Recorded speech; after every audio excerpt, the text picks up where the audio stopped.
ये खबर general insurance जैसे स्वास्थ्य, वाहन या अग्नि बीमा कंपनियों के लिए एक बड़ी कानूनी राहत है।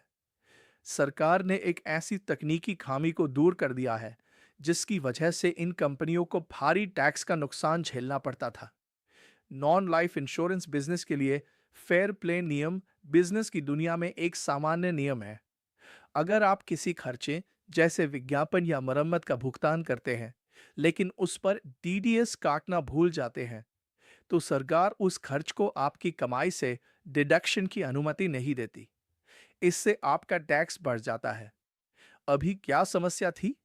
बाकी सभी कंपनियों के लिए नियम यह है कि अगर वे इस साल टीडीएस काटना भूल गई, लेकिन अगले साल उस टीडीएस को ब्याज के साथ सरकार के पास जमा कर देती है, तो सरकार उन्हें अगले साल उस खर्च पर टैक्स छूट डिडक्शन दे देती है। नॉन लाइफ इंश्योरेंस कंपनियों का मुनाफा, जिस विशेष तालिका स्केड्यूल 11 के तहत कैलकुलेट होता है, उसमें ये देरी से जमा, देरी से छूट वाला नियम स्पष्ट नहीं था। अगर ये कंपनियां गलती से टीडीएस जमा करने में देरी कर देती थी, तो उन्हें वो टैक्स छूट हमेशा के लिए गंवानी पड़ती थी, भले ही उन्होंने बाद में पूरा पैसा सरकार को चुका दिया हो। नया बदलाव क्या है?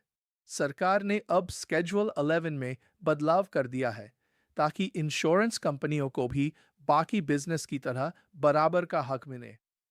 अब अगर कोई जनरल इंश्योरेंस कंपनी किसी साल डीडीएस जमा करना भूल जाती है, तो उसे उस खर्च की टैक्स छूट उस साल मिल जाएगी जिस साल वो उस टीडीएस को सरकार के पास जमा करेगी।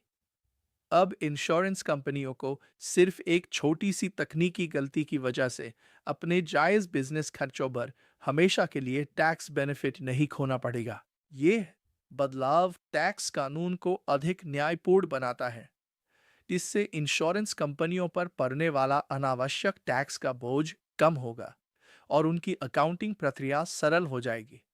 बड़ी बात, अब इंश्योरेंस कंपनियों के लिए भी देर आए दुरुस्त आय वाला नियम लागू होगा।